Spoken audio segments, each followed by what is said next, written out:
Please, someone, please save my daughter. Naomi Harris's voice tore through the sterile hospital hallway, raw with desperation. Her knees buckled as she clutched Amara, her tiny, feverish daughter, to her chest. The monitors beeped a rhythm that seemed to mock her helplessness. Around them, people moved on, busy with their own lives, indifferent to a mother's desperate plea. But one man stopped.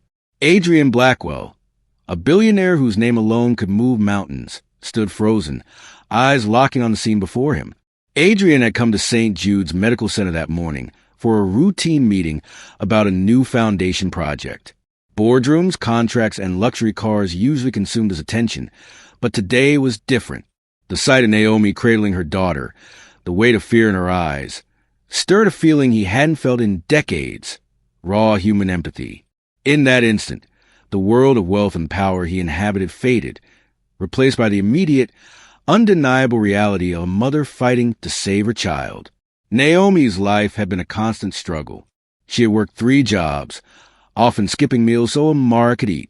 Rent, utilities, and medical bills consumed what little money she earned. Every day had been a balancing act, a relentless battle to provide even the smallest sense of security for her daughter.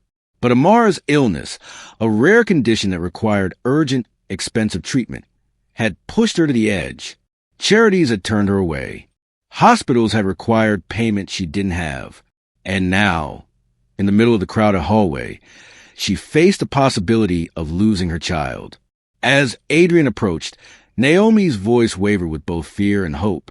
"I'll do anything, just don't let her die," she whispered, as if speaking directly to fate. Adrien's presence seemed to slow time.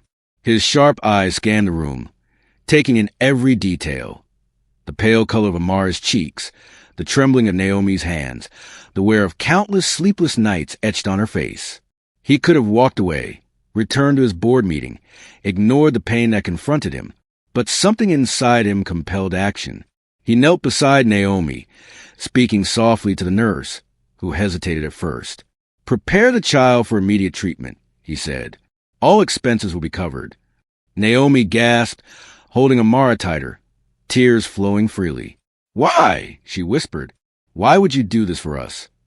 Adrien's eyes softened as he looked at the small, innocent child clutching a worn stuffed bunny. "Because no child should pay for what the world failed to give," he said. "And no mother should have to beg for mercy that should already be hers." Hours passed. Amara was admitted and stabilized, her tiny body slowly regaining color. Each breath a sign of hope. Naomi waited outside the room, her hands clutching her purse, her knuckles white with tension. Adrien stayed nearby, silent, his expensive suit out of place among the plastic chairs and muted decor. Memories of his own childhood rose unbidden. The nights of hunger, the sacrifices his mother had made to keep him alive. Naomi's desperation and love had broken down the walls he had built around his own emotions, reminding him of humanity in its purest form. By midday, Adrien had arranged for Amara's ongoing treatment to continue without interruption, ensuring that every test, procedure, and medication was covered. He set up a trust fund for Amara's education, guaranteeing that she would never again face barriers her mother had fought so hard to overcome. Finally, he offered Naomi a position within his foundation. Not charity, not pity, but a real opportunity. Fair pay, flexibility, and dignity. Naomi's hands trembled as she accepted. A mix of disbelief and relief etched across her face. "What made you do all this?" she asked, voice barely above a whisper. Adrien smiled faintly. "Someone once gave my mother and me a chance. It changed everything. It's time I returned that gift."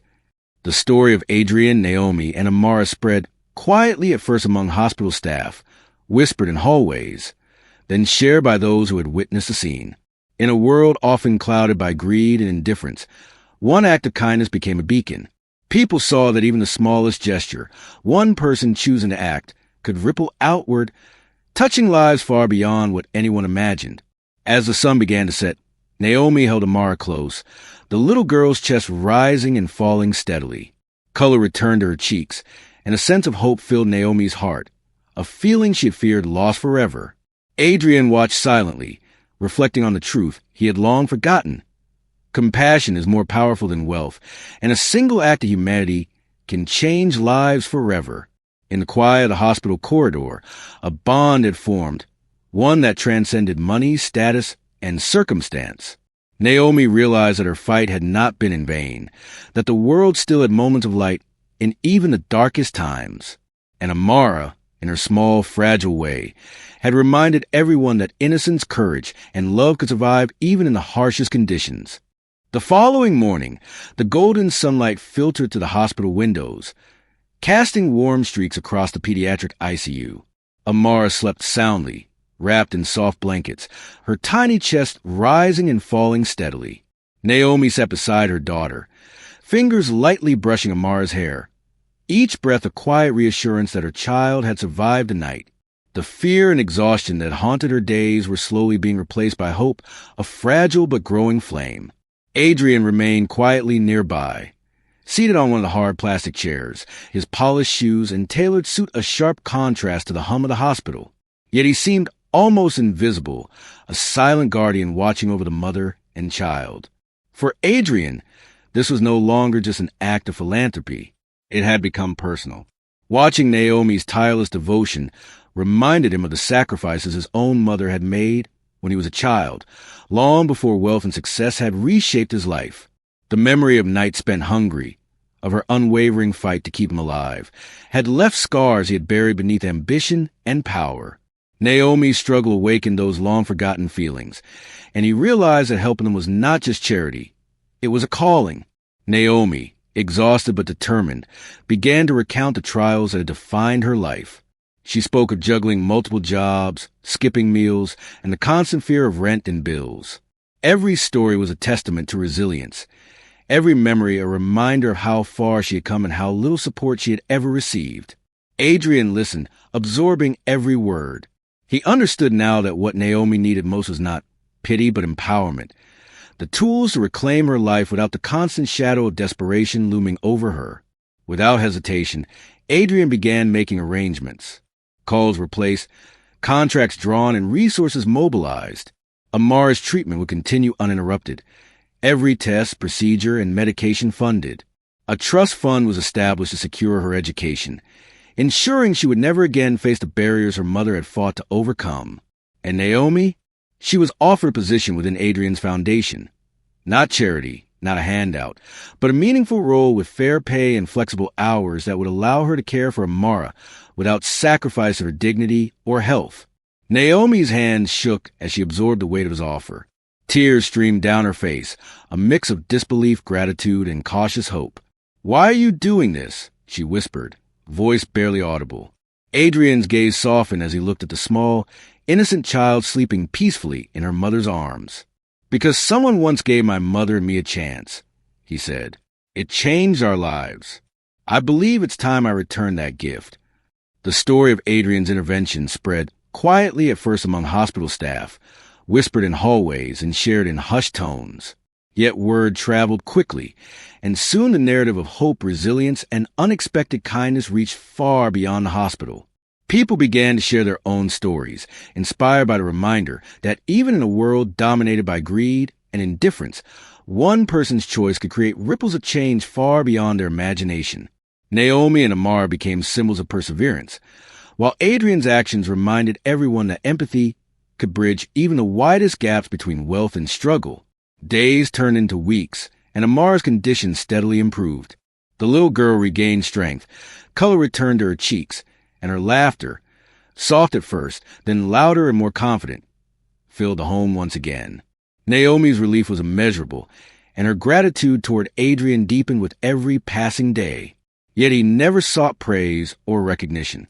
For Adrien, the reward was witnessing the transformation he had helped set in motion. A mother no longer trapped in fear, a child reclaiming innocence and health, and a family's future rewritten with possibility and hope. During this time, Adrien learned more about Naomi's life. He discovered the countless nights she had spent exhausted and hungry, the pride she maintained despite scarce resources, and the unwavering love she poured into Amara despite an indifferent world. Each story reminded him of his own beginnings and the sacrifices his mother had made. The experience reshaped his perspective, igniting a renewed commitment to use his wealth for tangible impact rather than accumulation alone. Compassion, he realized, had the power to change not just individual lives, but entire communities. Naomi, with newfound stability, began to thrive. With Adrien's support and her position in the foundation, she could provide for Amara without fear. Her days no longer consisted of impossible juggling acts. She discovered strength and vulnerability, realizing that asking for help was not weakness, but courage.